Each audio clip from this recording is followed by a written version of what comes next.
Well, I'm not an expert. I'm not an authority. I'm someone who has been a murderer for almost 20 years. Maybe I should have killed 400 or 500 people, then I would have felt better. People say Ted Bundy didn't show any emotion. There must be something in that. I showed emotion. You know what people said? See, you really can get violent and angry. Welcome to the Squonk The Hag, a podcast about murder, mystery, the supernatural, and even a conspiracy or two. Dun dun dun! My name is Mo. And I'm Kraken. And this week, we have a slightly different format. You heard Kraken in the introduction, but sadly, that was pre-recorded. This week, Kraken was out of town and unable to record. We tried to reschedule, and it just didn't work out. So for this episode, it is just me. However, hopefully, the story is interesting enough without the amazing and humorous commentary of my cohort. Today, I want to tell you about the Cleveland torso murderer.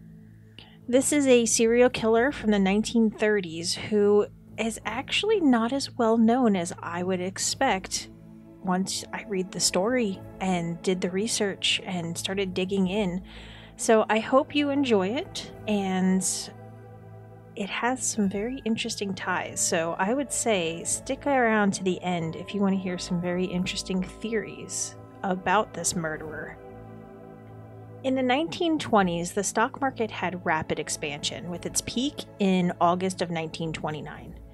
In the aftermath of this rapid expansion, the wealth of the Roaring Twenties, production started declining and unemployment was on the rise, with low wages, high debt, and agricultural struggles.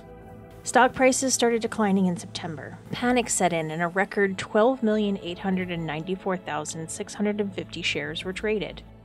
Some investors tried to balance the market by buying large blocks of shares, but on October 29th, the New York Stock Exchange crashed due to 16,410,030 shares being traded in a single day. This started the Great Depression, and it continued with lasting effects through 1939. In Cleveland, Ohio, the working poor were living in a ramshackle shantytown in the Kingsbury Run along the east side of Cleveland near Shaker Heights down to the Cuyahoga River.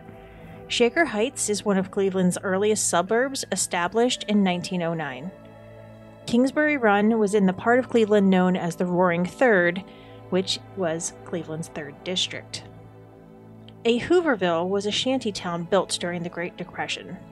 They were named after President Herbert Hoover, who was in office during the onset of the Depression and was widely blamed for it. People would build shelter from crates, cardboard, scraps of metal, anything they could find. They would use newspapers as blankets, and they would line their worn-out shoes with cardboard to get just a few more miles out of them. Residents often relied on public charities and begging for food. Many victims of this story remain unidentified to this day. It is believed the killer preyed on the homeless and transient populations at the time. On September 5th, 1934, on Euclid Beach off of Lake Erie in Bracknell, Ohio, a female torso was discovered by a young man named Frank Lagasse. The torso was missing its arms, head, and legs below the knee. The skin of the body had been coated in a chemical preservative, possibly lime chloride, which was a popular bleaching agent at the time. That chemical made the skin red, leathery, and tough. Police searched and were able to find a few more body parts, but her head was never recovered and she remains unidentified. She was given the name the Lady of the Lake and is buried in a plot in Highland Park Cemetery in Highland Park, Ohio. It is believed that the Lady of the Lake was the first victim of the serial killer later dubbed the Cleveland Torso Murderer, or the Mad Butcher of Kingsbury Run. On September 23, 1935, Edward Andrassy's body was found at the base of Jackass Hill in Kingsbury Run by two teenage boys. Edward Anthony Andrassy was born September 3, 1906. He worked as a hospital orderly and had an arrest record for having a concealed weapon, which meant that his fingerprints were actually on file. At this point in time, the only fingerprints that were gathered were those of criminals, not like today where most of us get fingerprinted as children.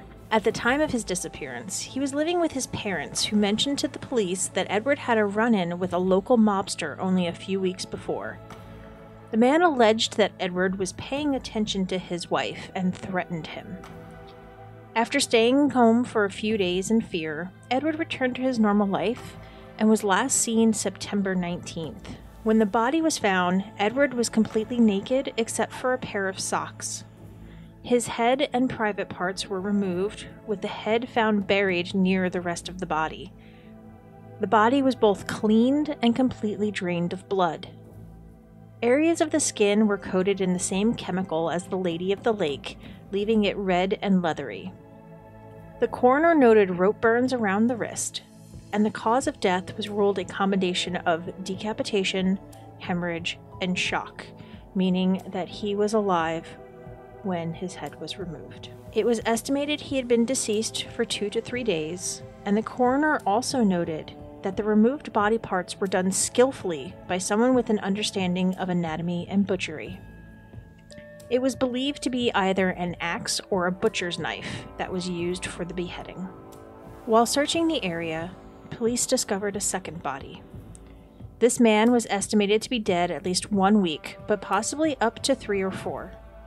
He was estimated to be in his 40s, and he was also beheaded, castrated, and coated with the chemical substance. This body had also been saturated in oil and lit on fire. His head was found in the same shallow grave as Edward's, but the man was never identified. He is still known simply as John Doe No. 1 in the case. It would be 4 months before the killings started again. On January 26, 1936, a woman found 2 half-bushel baskets next to the Hart Manufacturing Building on Central Avenue in Cleveland. I had to look up the size of a half-bushel basket because I wasn't quite sure what that really meant. A half-bushel is approximately 18 inches around and 12 inches tall. In these baskets were a woman's torso, upper legs, and right arm with hand still attached, all wrapped in newspapers from the day before. The rest of her body was recovered from a trash pile in a vacant lot across town 10 days later. It was believed that her throat was slit, but this was unable to be confirmed without her head, which was never found. She was identified as Florence Genevieve Pillio because, again, her fingerprints were on file.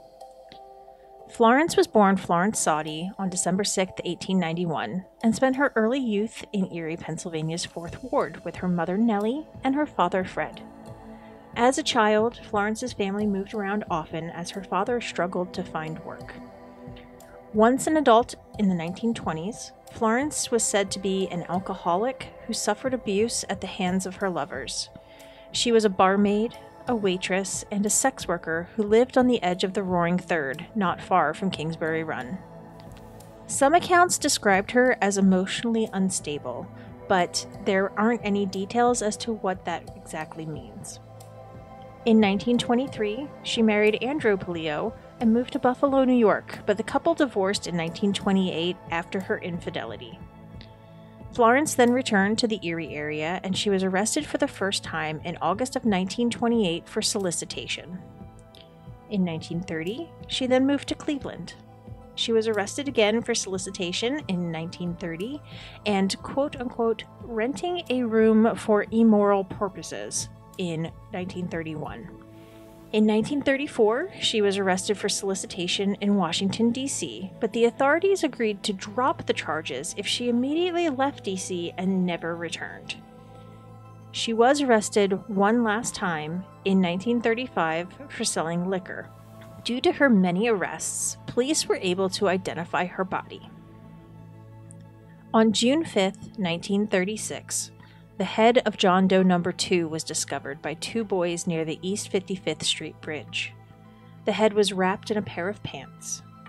The following day, the body was discovered naked in front of the Nickel Plate Railroad Police building across town.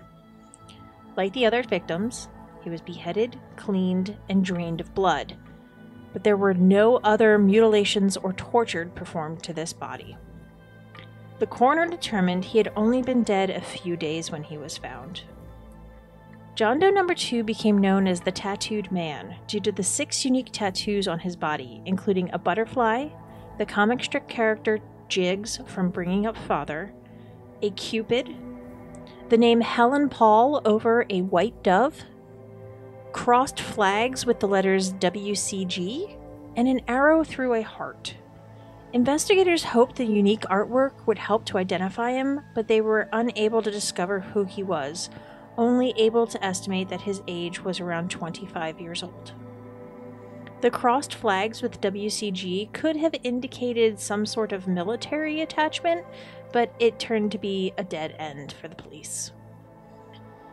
Investigators did find various articles of clothing at the scene, including pants, a polo shirt, 2 additional shirts, a worn hat, underwear with the laundry mark for JD, a pair of worn shoes with laces tied together, and socks placed inside them. It is likely that some or all of this clothing could have been the victims. At the time, they didn't have the same technologies and methods that we have today. In order to help try to get some identification and public awareness of these unidentified bodies, they started casting their faces and creating masks that they could then take around to the public to see if anybody recognized these victims. This method was used throughout the entire case, and some of the masks are still on display in museums. On July 22, 1936, another body was found. Again, beheaded and drained of blood, it had been in the elements for an estimated 2 months, making it absolutely impossible to identify. His head was recovered, but they were unable to get fingerprints or facial recognition due to the state of decomposition. The body was discovered in the Big Creek area in the western part of Cleveland, making this the only West Side victim. A large pool of blood was also found in the area, leading investigators to conclude that the murder happened at the same location that the body was discovered. The body was naked, but a pile of clothing was found nearby, and due to the poor quality of the clothing, as well as the victim's long and unkempt hair, plus the proximity to a homeless camp, it is believed he was a hobo who rode in or out of the city by train. This murder did have some discrepancies compared to the others. The beheading was not done with the skill and precision of the others. It was performed on site, and it was in a different location. It is possible this murder was by someone who was simply using the torso murderer as a cover to commit their own crime. On September 10th, 1936, John Doe No. 4 was discovered in a creek in Kingsbury Run. A transient man was trying to hop the train when he saw a torso in the sewer. The torso was cut into 2 pieces, the head removed between the 3rd and 4th cervical vertebrae, and then a second split at the 3rd and 4th lumbar vertebrae. The victim's head, kidneys, and stomach were not found, and as with the other male victims, he was emasculated. The fire rescue squad dragged the creek, hoping to find the rest of the body. It was estimated he was dead approximately 2 days when the body was found. As the authorities began dragging the creek, a crowd of nearly 600 people gathered as the divers searched for more body parts. Again, the coroner noted the killer was familiar with human anatomy and stated that the head was removed in a single, bold, clean stroke. The search also turned up a gray felt hat from Lottie's Smart Shop in Bellevue, Ohio, which had possible blood spots on the top, and a blood-covered blue work shirt wrapped in a newspaper near where the body was found. Things were quiet again for a few months, but then on February 23, 1937, the top half of the body of Jane Doe No. 1 was found in the same location as the Lady of the Lake in 1935 on Euclid Beach. Estimated to be dead for 3 to 4 days, Jane Doe No. 1 was disarticulated at the glenoid fossa, which is the socket of the shoulder joint. and then beheaded between the 7th cervical and 1st thoracic vertebrae. Both pleural cavities, which is the tissue surrounding the lungs, had considerable water and gravel within them. The lungs were also observed to have dirt and signs of emphysema, indicating she most likely lived or worked in an urban area. The lower half of her body washed ashore in May. Her arms, legs, and head were never found. This victim was estimated to be in her mid-20s and had signs of previously birthing a child, but was never identified. On June 6, 1937, the body of a woman believed to be Rose Wallace was discovered beneath the Lorraine Carnegie Bridge by a teenage boy. Dental work allowed for unofficial identification, but she is technically recorded as Jane Doe No. 2. The victim had a very prominent underbite and extensive dental work with gold crowns, which was quite uncommon. The remains were found in a rotting burlap bag with a newspaper from June of 1936, suggesting time of death was approximately 1 year prior. This added to the dispute of victim identification because Rose Wallace only disappeared 10 months before the body was found. Jane Doe No. 2 is also distinct as the only African American victim of the killer. While she was the 8th victim discovered, she was most likely the 6th killed. She suffered the same decapitation and mutilation as other victims, but she was also missing one of her rib bones. 1 month later, on July 6, 1937, parts of the body of John Doe No. 5 were pulled from the Cuyahoga River approximately 2 to 3 days after his death. The body was decapitated and disarticulated.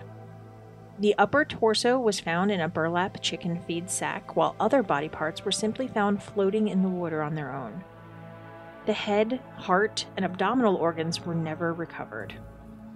It was noted that this victim had well-groomed fingernails, which would have been extremely odd for a homeless or transient victim at the time.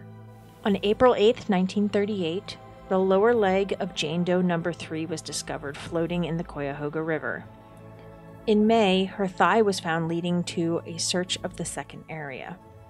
Police were able to find her torso cut in half, another thigh, and the left foot in a burlap sack. This was the only victim to be found with drugs in their system. She had morphine at a level of 2 milligrams in a 100-gram sample. It is unknown if she was drugged by the killer or if she was a habitual drug user. It was most likely an injection of liquid morphine, meaning the 2 milligrams was a fairly high dose. Intravenous morphine overdose can occur at 3 to 10 milligrams in the first hour after injection. There were indications that she had had a cesarean section at one point, as well as the possible natural birth of a second child. On August 16, 1938, the decapitated body of Jane Doe No. 4 was found. Her torso was wrapped in a man's blue blazer and an old quilt. The arms and legs were found in a makeshift box wrapped in brown butcher paper and held together with rubber bands. Her head was recovered wrapped in a similar manner. Cuyahoga County Coroner S.R. Gerber, M.D., also noted that it appeared some of the body parts may have been refrigerated. Lead detective Peter Murillo later dismissed Jane Doe No. 4 as one of the serial killer's murders due to signs of embalming on the remains.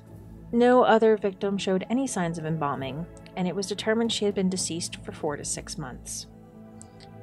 The same day, while searching for more of Jane Doe No. 4's body, the skeletal remains of John Doe No. 6 were discovered in plain view of Safety Director Eliot Ness's office. Some accounts say John Doe No. 6's head was found in a can, but this is not in the official police report. All other extremities were removed at their major joints, and it was estimated he had been dead for 7 to 9 months. There is the possibility that the torso murderer could have committed the murder of Robert Robertson, who was found on July 22, 1950 in Cleveland. He had been dead 6 to 8 weeks and was decapitated like the other victims. His general profile also fit the victimology, as he was estranged from his family and lived on the fringes of society. Newspapers widely linked the murder to the serial killer, but police investigated the death as an isolated incident. At the time the murders occurred, Eliot Ness was the public safety director of Cleveland, overseeing the police and fire departments. While he had little to do with the actual investigation, his reputation as the leader of the Untouchables brought a lot of attention. Ness did contribute to the arrest of one of the prime suspects and led a raid on a shanty town in Kingsbury Run.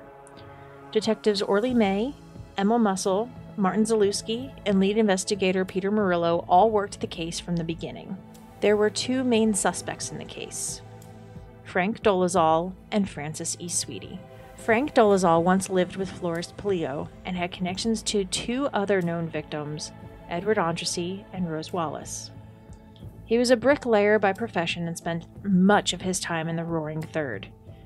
In July 1939, he was arrested. Investigators thought it was a slam dunk and allegedly beat him until he confessed. Again, it's the 30s. Laws weren't the same back then. He recanted the confession soon after. Then, in August of 1939, he was found dead in his cell. It was ruled a suicide, but very few people actually believed this. The hook he was found hanging from was 1 inch lower than he was tall. Additionally, he did not have the skills or the knowledge to carve up bodies in the manner of the killer. However, Francis Sweeney was a brilliant doctor and surgeon. He was also a World War I veteran who suffered intense PTSD at the time. Mental health was not understood or cared for the way it is today, and Sweeney's mental health deteriorated. His wife appeared in probate court twice, asking to have him committed to a psychiatric institution, saying he neglected his medical practice, drank excessively, and disappeared for days at a time. Sweeney was put under surveillance in secret because his cousin was a congressman that had been relentlessly criticizing the handling of the Torso murders. The surveillance was unsuccessful, and a month later, John Doe number 3 was discovered. This prompted Eliot Ness to have investigators kidnap Sweeney and take him to a darkened suite at the Cleveland Hotel. He was held for over a week with Ness and David Cowles. At the time of the abduction, Sweet was at the end of a bender, and it took days for him to sober up enough to be questioned. They even used the brand new cutting-edge technology of the time, the polygraph. Leonard Keeler, who was one of the inventors, actually performed the tests himself. After multiple polygraph tests, Keeler reportedly told Ness, "That's your man. Might as well throw my machine at the window if I say differently." However, they were unable to get a confession from Sweeney and had no choice but to let him go. After his release, the last 2 official victims were found. At this point, Ness led the raid on Kingsbury Run. Authorities evicted over 300 people and then burned the shacks to the ground. This was a black mark on his record after he was already known for bringing down Al Capone and enforcing prohibition in Chicago. In the 1950s, Ness started to receive taunting postcards signed by F.E. Sweeney. He also received a letter that the killer relocated to sunny California. Eliot Ness died from a heart attack in 1957, but until he passed away, he was convinced he knew the identity of the Torso murderer and just couldn't prove it. Sweeney, however, was diagnosed with schizophrenia in 1956 and passed away in 1964, never being charged. Many believe that Sweeney was, in fact, the killer. He would go underground once police started closing in, and then once everything cooled off, he would then go back to what he was doing. But again, there's no proof. Hopefully, something like genetic genealogy can potentially help if any of the evidence is still around, but we still don't know. There are, however, some theories about a different suspect. Cleveland had very easy access to trains. Some believe the killer simply left town and turned up elsewhere, most notably Los Angeles, California. In the 1940s, LA was a sleepy movie town and a city for immigrants. The decade saw the construction of the Pasadena Freeway and LAX, as well as the founding of In-N-Out Burger. The world was reeling from World War II in the early 40s and then the aftermath for the rest of the decade. Elizabeth Short was an aspiring actress. She was said to be incredibly beautiful and charming. She grew up in Massachusetts. Her father disappeared when she was just 5 years old. His car was found abandoned near a lake, and it was assumed he committed suicide. However, years later, Elizabeth's mother received a letter of apology from him, and he was now living in California. When she was 15, Elizabeth had lung surgery for chronic bronchitis and severe asthma. The doctors suggested she relocate to a warmer climate. At 18, Elizabeth moved in with her father in Vallejo in Northern California. After a falling out, she then moved out in January of 1943. Later that year, in September, she moved to Santa Barbara, where she was arrested for underage drinking at a bar. She was sent back to her family in Massachusetts before moving to Florida with extended family members. While in Florida, Elizabeth met Major Matthew Gordon Jr., a decorated Air Force officer. While recovering in injuries of a plane crash in India, Matthew wrote a letter to Elizabeth proposing marriage. Unfortunately, Major Gordon passed away in a second plane crash on August 10, 1945, less than 1 week before the end of the war was declared. In 1946, Elizabeth relocated back to Los Angeles. She was working as a waitress as she aspired to be a film star. She was last seen at the Biltmore Hotel on January 9, 1947, to meet her sister visiting from Boston. On January 15, 1947, Betty Bersinger was taking her 3-year-old daughter for a walk and discovered the naked body of Elizabeth Short in a vacant lot in Leimert Park. Initially, Ms. Bersinger thought it was a shop mannequin because the body was so pale. Her body was severed at the waist, drained of blood, and washed. She had evidence of torture and rope burns indicating she had been tied up. These details are what led some theorists to believe the case was linked to the torso murderer. However, there are distinct differences in the cases, the largest being the lack of decapitation and the victimology. Elizabeth was not impoverished or transient, and she was killed in a more ritualistic manner. Elizabeth was determined to have been dead approximately 10 hours when she was found. The body was so rigorously cleaned that there were brush marks and burns on the skin. The corners of her mouth were slashed up to her ears, creating the effect known as a Glasgow smile. There were slices on her thighs and chest, some slicing away portions of flesh. Her lower body was posed 1 foot away from her upper body.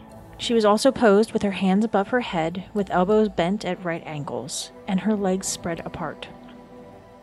Nearby, police found a heel print near some tire tracks and a cement sack containing watery blood. The autopsy determined mutilation was performed after death. She had died from blows to the head. Due to her arrest in a former military base position, Elizabeth's fingerprints were on file, allowing her to be identified. The media nicknamed her the Black Dahlia, based off of her often wearing black clothing and a recent Hollywood film at the time called The Blue Dahlia. Over 500 people have confessed to this crime, but most believe, including his son, that George Hodel was the killer.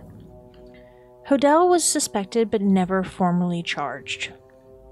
He was a medical doctor, and at least 8 witnesses claimed Hodel and Elizabeth Short had an intimate relationship. Police wiretapped his residence as part of an 18-man task force. On the tapes, he was recorded saying, "Supposing I did kill the Black Dahlia. They can't prove it now. They can't talk to my secretary anymore because she's dead. They thought there was something fishy? Anyway, now they may have figured it out. Killed her. Maybe I did kill my secretary." After Hodel's death in 1999, his son started investigating the case. Steve Hodel is a former LAPD homicide detective and has written several books. Both these cases are still technically unsolved, and there's a ton of information out there that you can do your own small investigation. So if you are interested, make sure you check out the squonkandthehag.com, and we post our sources, our show notes, and as much information as we can to help you on your journey. Thank you for listening, and next week Kracko will be back. So since he's not here, I'm going to do his little outro and just say, okay, bye!